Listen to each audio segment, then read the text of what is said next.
ऐसी जगह जहाँ इंसान अपनापन महसूस करता है, जहाँ लौटते ही दिल को सुकून मिलता है और थकान उतर जाता है।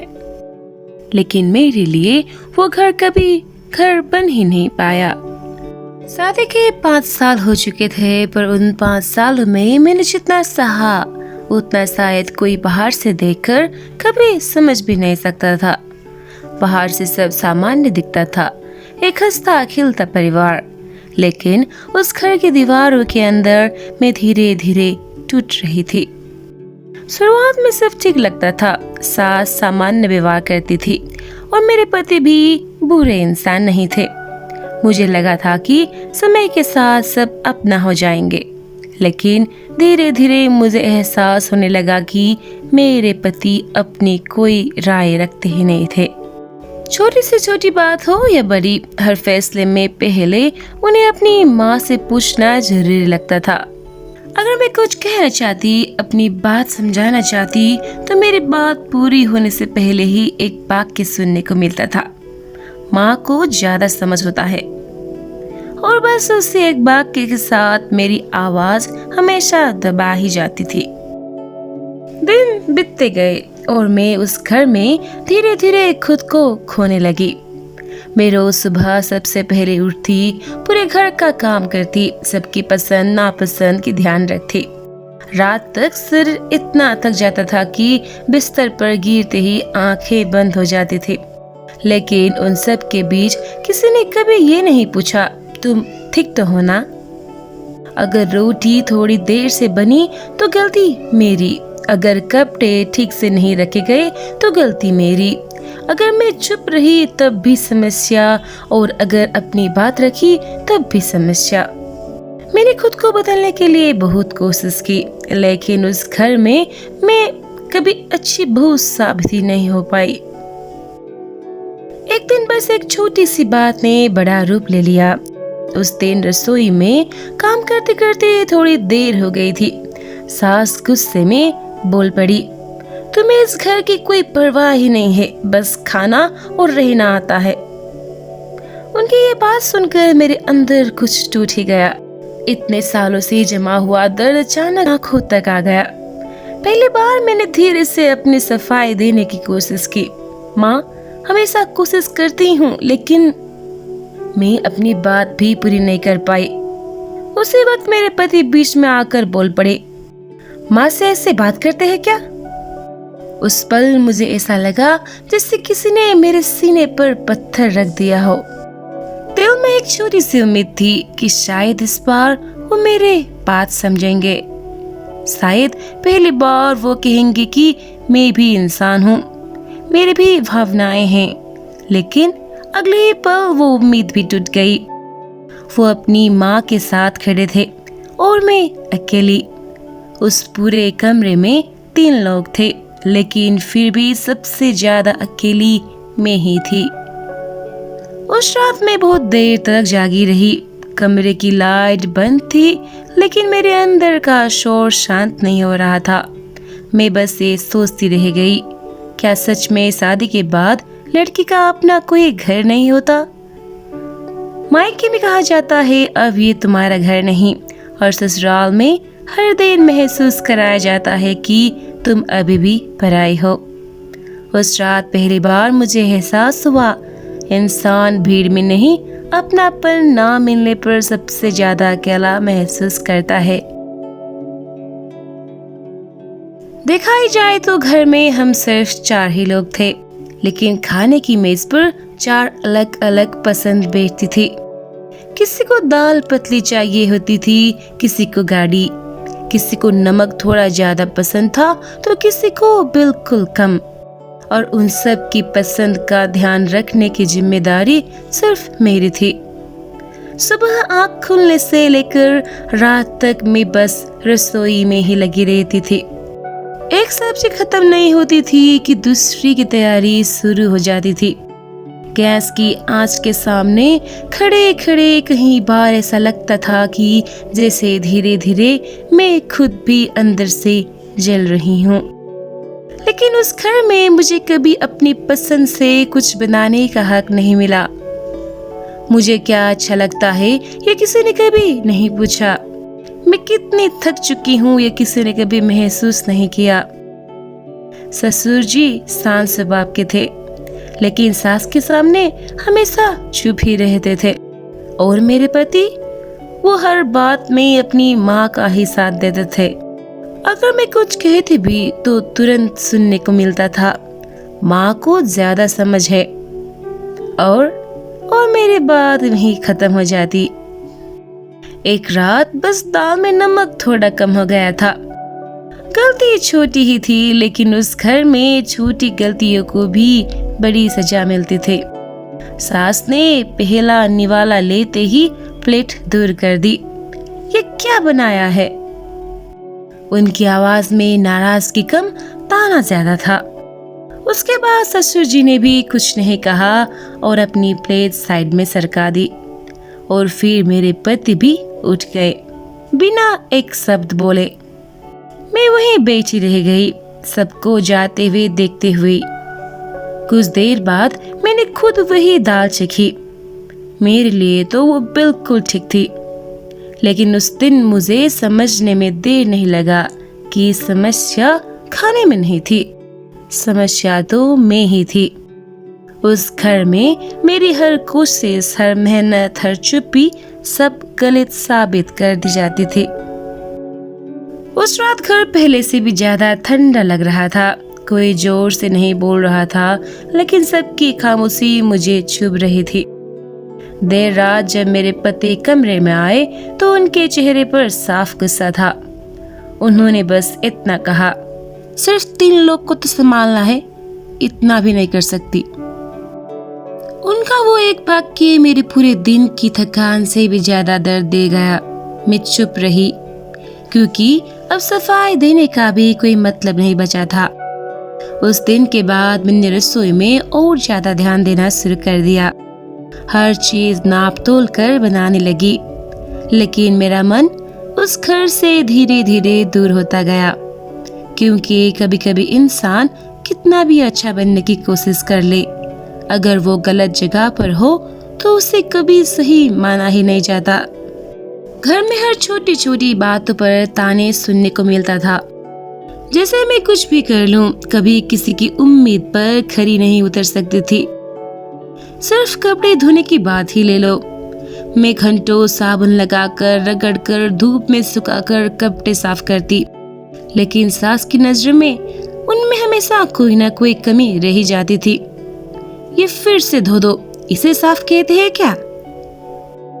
और फिर वही कपड़े दोबारा धुलवाए जाते थे। कई बार मैं खुद सोच में पड़ जाती थी, क्या सच में कपड़े में दाग था, या उनकी नजर में दाग सिर्फ मुझ पर था।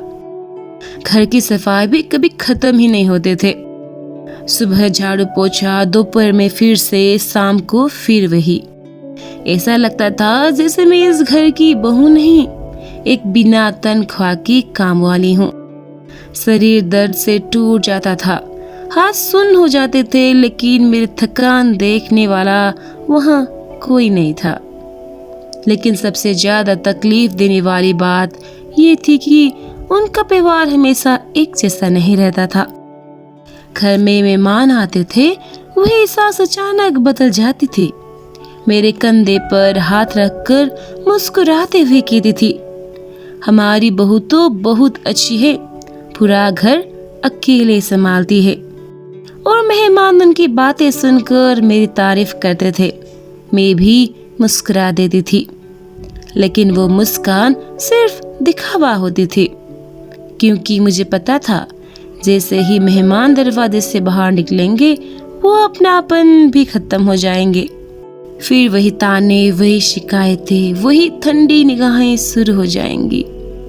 कई बार इंसान खुली नफरत से उतना नहीं टूटता जितना नकली प्यार से टूट जाता है, क्योंकि झूठी मोहब्बत हर बार उम्मीद जगाती है और फिर उसी उम्मीद को तोड़ देती है। शादी के 5 साल हो चुके थे, लेकिन हमारी कोई संतान नहीं थी। धीरे धीरे उम्र भी दबाव बनाने लगी थी। मैं 32 की हो चुकी थी और मेरे पति 35 के। शुरू में ये बात इतनी भारी नहीं लगती थी, लेकिन समय के साथ घर का माहौल बदलने लगा। कोई सीधे कुछ नहीं कहता था, लेकिन हर बातचीत किसी न किसी तरह बच्चों पर आकर रुक जाती। हमने कोशिश नहीं की, ऐसा नहीं था।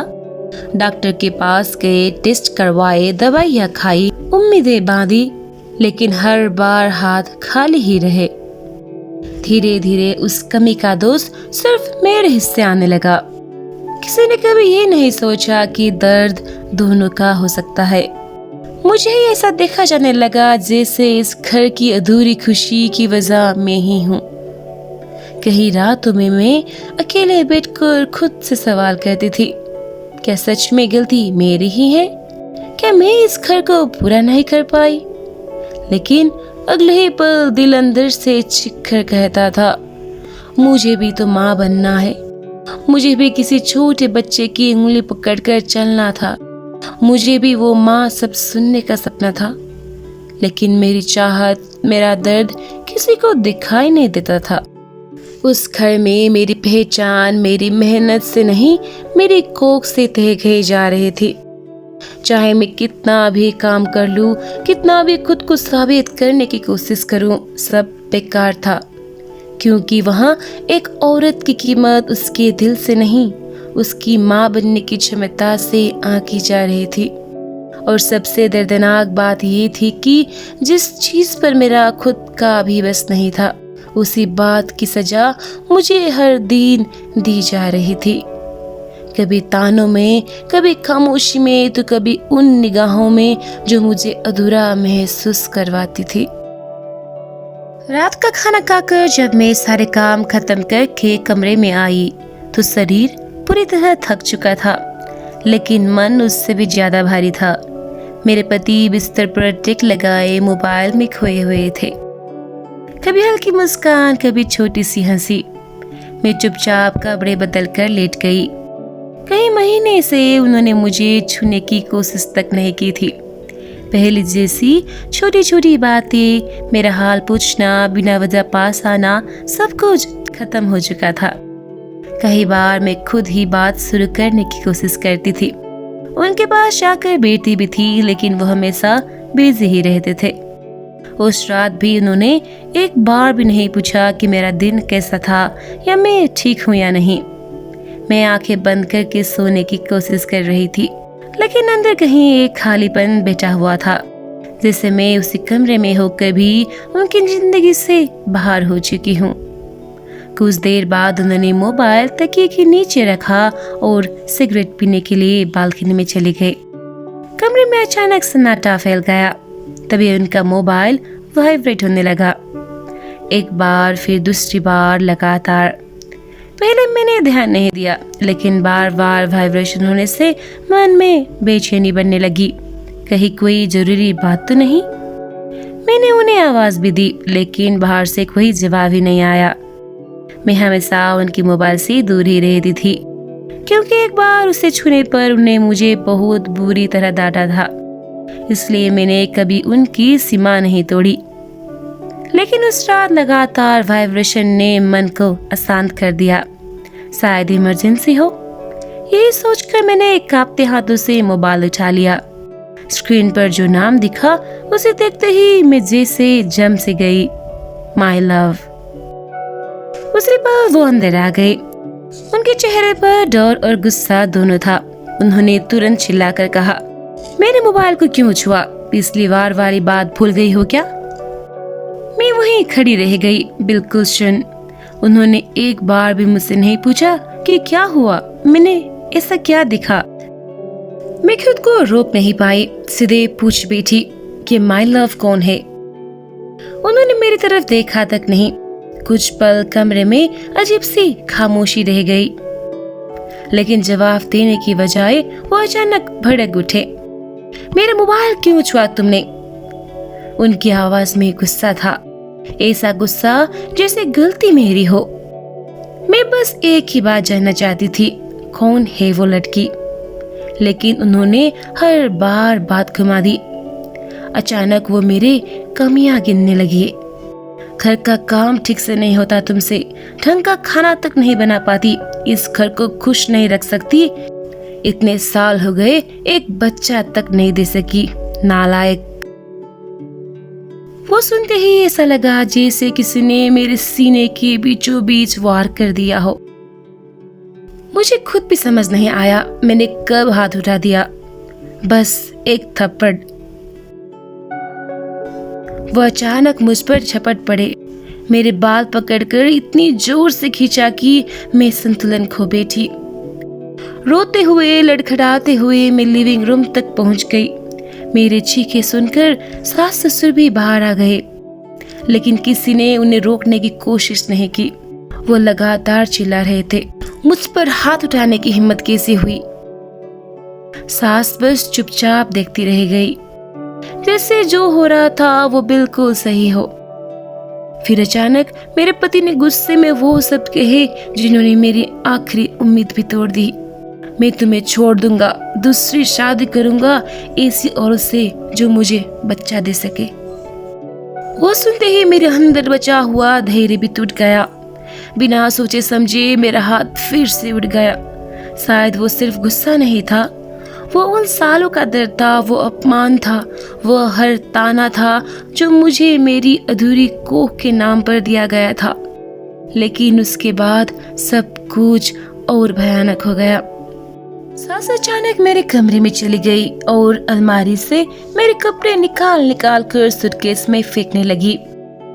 वो तेजी से सामान भरती रही, फिर सूटकेस उठाकर बाहर ले आई और मेरा हाथ पकड़कर दरवाजे की तरफ खींचने लगी। मेरे बेटे पर आज तक किसी ने हाथ नहीं उठाया और तूने मारा?